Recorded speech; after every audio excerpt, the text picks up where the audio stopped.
Assalamualaikum warahmatullahi wabarakatuh. Perkenalkan, nama saya Melani Sapitri, NPM 19110161, kelas TIP 1905, dengan Bapak Abdul Sani Sembiring, mata kuliah yaitu Sistem Operasi.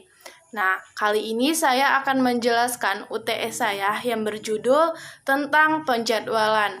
Nah, penjadwalan sendiri yaitu sekumpulan kebijaksanaan dan mekanisme di sistem operasi yang berkaitan dengan urutan kerja yang dilakukan oleh sistem komputer itu sendiri. Nah, penjadwalan sendiri bertugas memutuskan hal-hal di antaranya yaitu proses yang harus berjalan. Nah, yang kedua yaitu kapan dan selama berapa lama sih proses berjalan pada sistem penjadwalan tersebut.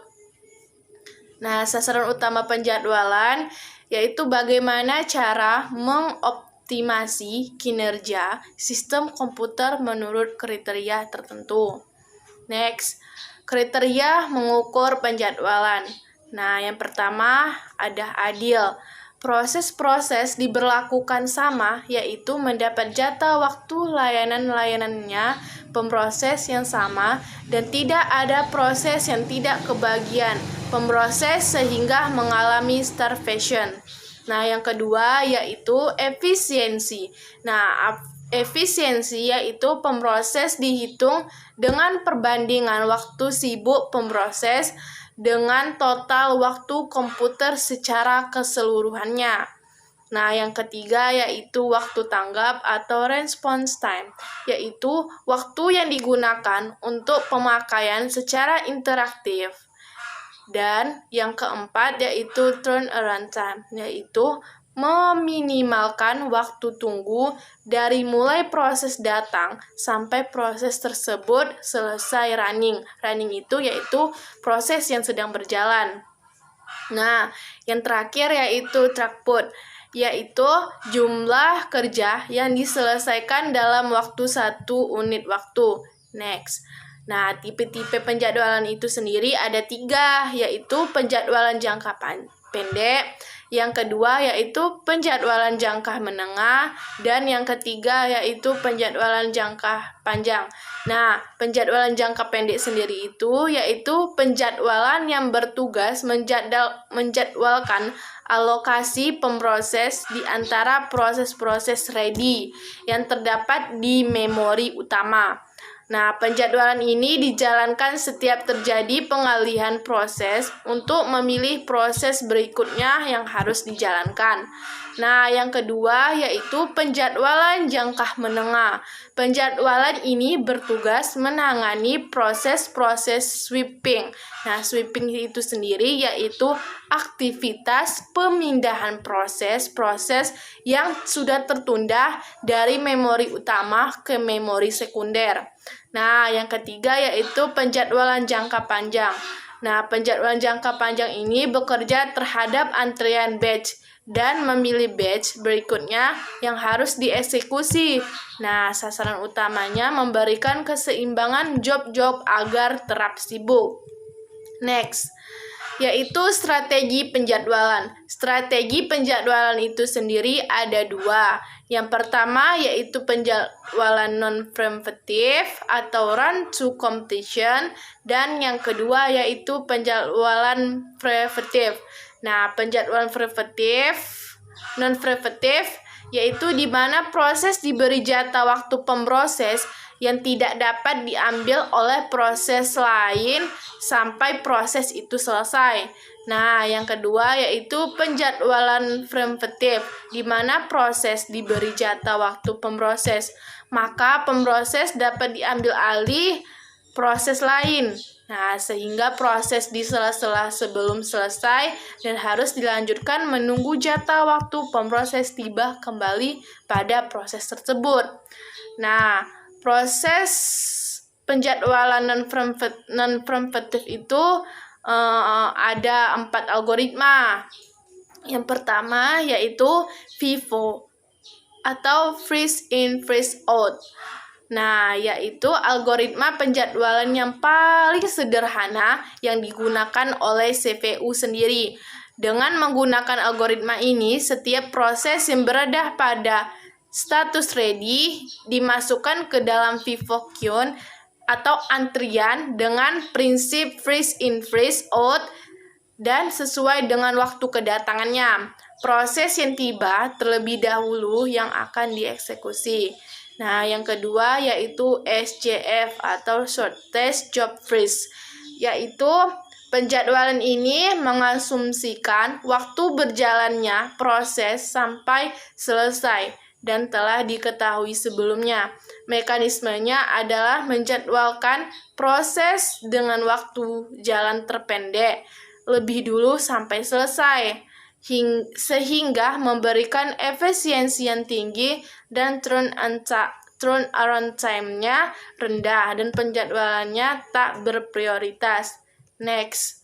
Nah, yang ketiga yaitu HRN atau Hackness Ratio Next, yaitu strategi penjadwalan dengan prioritas proses tidak hanya berdasarkan fungsi waktu layanan tersebut, tetapi juga jumlah waktu tunggu proses. Begitu proses mendapat jatah pemproses, maka proses berjalan sampai selesai.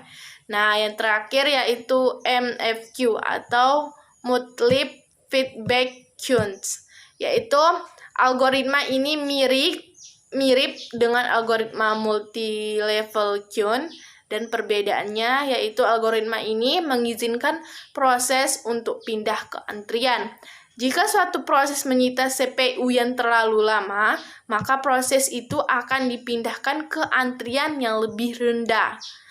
Nah, hal ini menguntungkan proses interaksi karena proses ini hanya memakai waktu CPU yang sedikit. Demikian pula dengan proses yang menunggu terlalu lama. Proses ini akan dinaikkan tingkatannya. Next. Nah, ada nih algoritma penjadwalan preventif yang sama, cuman beda algoritmanya, yaitu RR atau round robin.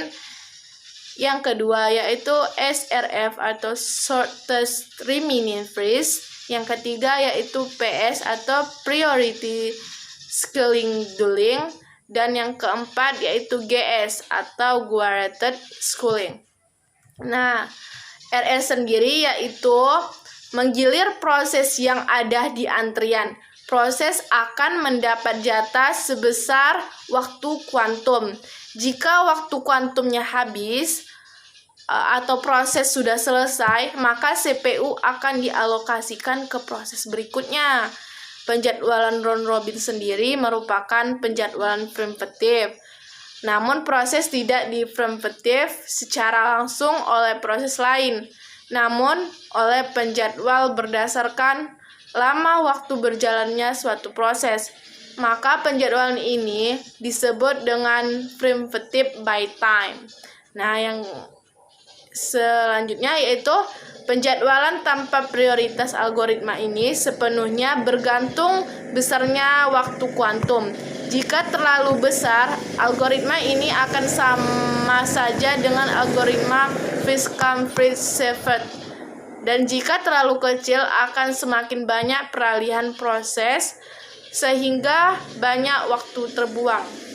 Next, yaitu SRF atau shortest remaining freeze, yaitu algoritma ini proses dengan waktu pemproses terendah yang akan dijalankan terlebih dahulu walaupun proses tersebut baru tiba di antrian proses. Selain itu, jika ada proses yang sedang berjalan, dapat diambil alih oleh proses yang memiliki waktu pemrosesan yang lebih sedikit. Nah, proses ini merupakan penjadwalan berprioritas dinamis, yaitu untuk time sharing melengkapi SJF pada SRV. Proses dengan sisa waktu jalan diestimasi terendah dijalankan, termasuk proses-proses yang baru tiba. Nah, pada SJF sendiri, begitu proses dieksekusi, maka proses dijalankan sampai selesai. Pada SRF, proses yang sedang berjalan atau running dapat diambil alih proses baru dengan sisa waktu jalan yang diestimasi lebih rendah. Nah, PS yaitu priority schooling juga dapat dijalankan secara preventif maupun non-preventif. Pada preventif, jika ada suatu proses yang baru datang, memiliki prioritas yang lebih tinggi daripada proses yang sedang dijalankan, maka proses yang sedang berjalan tersebut dihentikan. Lalu CPU dialihkan untuk proses yang baru datang tersebut. Nah, sementara itu, pada non-preventif, proses yang baru datang tidak dapat mengganggu proses yang sedang berjalan, tetapi hanya diletakkan di depan antrian. Nah, yang terakhir yaitu GS, yaitu Quartered Schooling.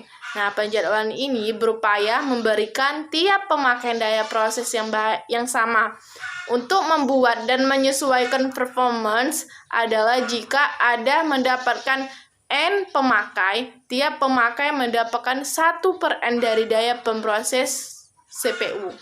Nah, untuk mewujudkannya, sistem merekam banyak waktu pemproses yang telah digunakan proses sejak login dan juga berapa lama pemakaian sedang login. Nah, kemudian yaitu jumlah waktu CPU-nya, yaitu waktu mulai login dibagi dengan N, sehingga lebih mudah menghitung rasio CPU.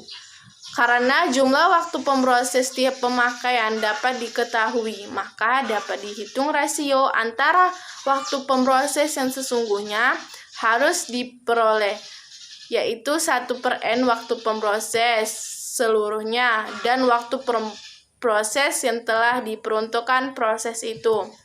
Nah, demikianlah penjelasan dari UTS tentang penjadwalan. Jika ada salah, saya mohon maaf dan terima kasih.